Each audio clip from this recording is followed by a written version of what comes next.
What's up guys, my name is Dychronic, yours here on this Destiny 2 video, and today we're going to be talking about this week at Bungie for June 21st, 2018. I said July 21st last time, and that was not a good look. June 21st. But today, there's not a lot to go over, but there's actually some pretty important stuff, including things like the new faction rally coming next week, the end of Iron Banner, the current one that's obviously finishing in the week, and then finally, the updated exotics. There's more updated exotics, so make sure you stay tuned. I'm going to go a little in depth about them to explain why I think they are pretty good. I also wanted to mention this is probably going to be one of my last This Week at Bungie videos. It seems like not a lot of people are interested. I can definitely try to slot in a different type of video for you guys to watch here. If you want to see more of them, leave a comment down below, not just a like. Let me know what you want to see and whether or not you want this to continue going on. And then, of course, if you need a little bit of assistance, putting a comment down below or liking the video, you use some cute animals. Hopefully this will encourage you to do the right thing.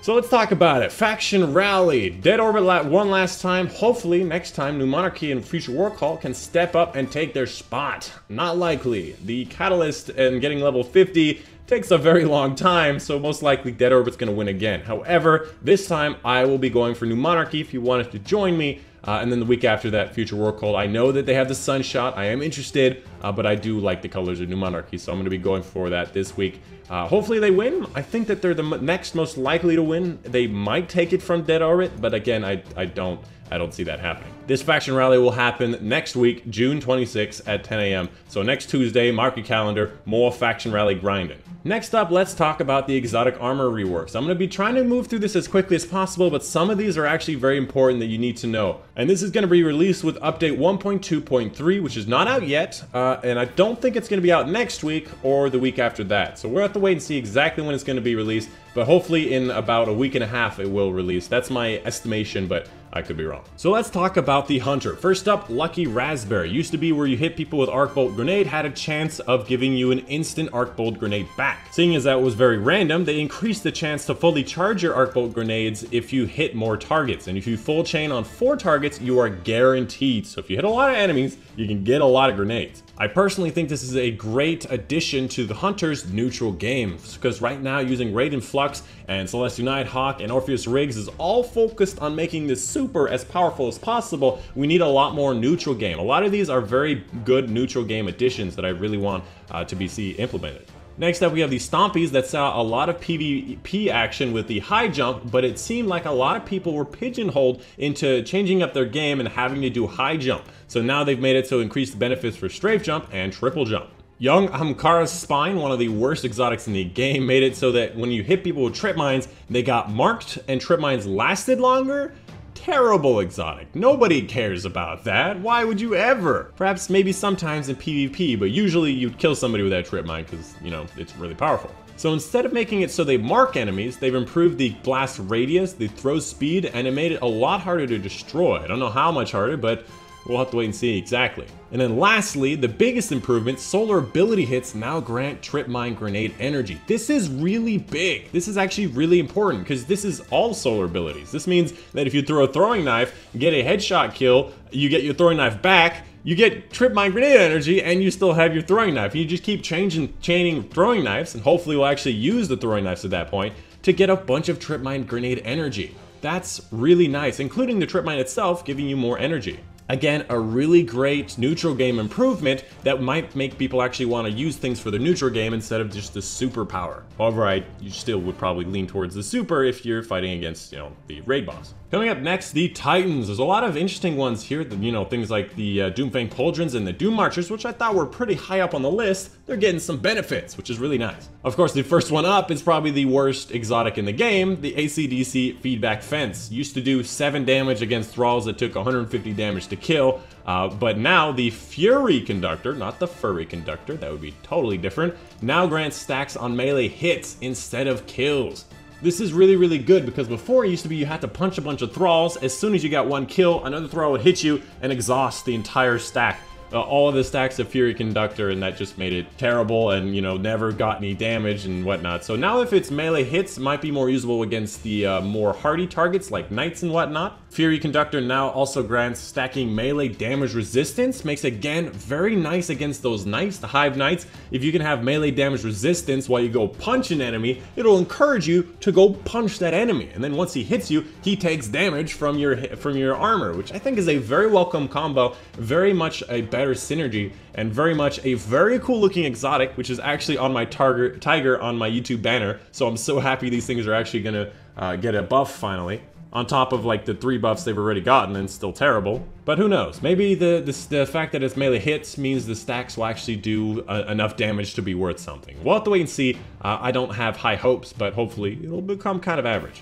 Next up, Doomfang Pauldrons. Used to be where it gives you more super energy from melee kills, as well as you get an extra shield throw, while in Sentinel was a decent exotic, but it didn't really have the oomph to be better than some of the other ones, in my own opinion. And so what they did was they made it so void melee kills now grant more super energy, which is nice. It's a very punchy class. And it also, the biggest point, makes it so your shield throw now extends the duration of your super, which is actually very, very nice. If you consider the fact that you can have up to 3 shield throws with the perk as well as the exotic here, you can basically pop your super, get a few melee hits, and start chucking those shield throws like mad, and keep bouncing off shield throws off of the enemies, and you can make this super last for a very long time, which might actually make it more usable, or at least more competitive against the Master the Quiet one. Last up for the Titans, Dune Marchers. Used to be just the things that increases your sprint speed and used to be called sprint pants. But now making it so linear actuators, which is the static charge, starts activating after 1.5 seconds instead of 5 seconds. It used to take forever for that static charge to build up, and it used to be absolutely useless because it did no damage. Now the damage is increased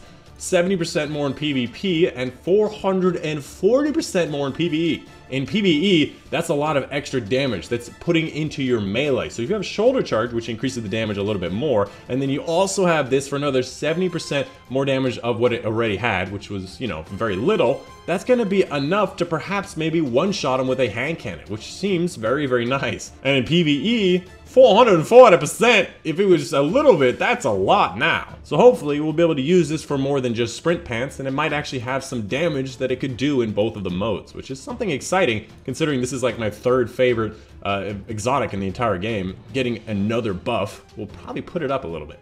Last up is going to be the Warlocks, Crown of Tempest. I actually had to look this up. What it does now is it gives you stacks of conduction times, which arc ability kills increase the recharge rate of your abilities, and these used to stack up to an indefinite amount of time. I forget how much it was probably like 5, but right now it stacks up to 3 times with the total effects, and each stack lowers the upkeep of Storm Trance. So instead of just making it for arc abilities, charge your arc abilities faster, now it reduces the upkeep of Storm Trance, which basically means Storm Trance charges faster while using it. Because before it used to be just get Pulse Grenade kills to give you Pulse Grenade faster. So now, hopefully, it'll help you with your neutral as well as your super game. However, Storm Trance still not that powerful. It could definitely be something that you chain back and forth. Getting arc ability kills, which is Storm Trance, is arc ability kills, could buff up your grenades after you get out of it. So it could definitely be something useful. Karnstein Armlets, coming into their 3rd or 4th chains already, remove the melee hit effects, and instead, melee kills now instantly heal you and grant continuous healing for 8 seconds. This is actually something that can be quite big, make you very, very tanky after getting a melee kill, which is really nice, because if you get a melee kill, you're in the thick of it, and you need to survive. I personally see a really good combo for getting a melee kill, popping Storm Trance, and while in Storm Trance, getting a continuous healing. And considering that you're in a super, you have a lot more resistance, you could be an extremely tanky Stormcaller that's very close up to its enemies. This could work in both PvP and PvE. And last up, my favorite improvement, which seems a little broken if I might add, and you'll see a little bit why, the Starfire Protocol. So I actually looked this one up again because I forgot what it was. It gives you an extra fusion grenade, which is an additional charge, and regenerates those fusion grenades faster. Not the biggest part. Fusion Grenade kills grant Rift energy. Remember this. This part, very important. So let's move back over here and I'll show you exactly why. Empowering Rift weapon damage hits now grant Fusion Grenade energy. 20%. Are you kidding me? Are you saying I could pull out an auto rifle on my Empowering Rift, hit 5 bullets into the enemy, and get a full fusion grenade, which I then throw at an enemy. Fusion grenade kills, grant rift energy, get my rift back. Are you kidding? Bungie, are you kidding? You can just get fusion grenades from, like, hitting an enemy? Like, what?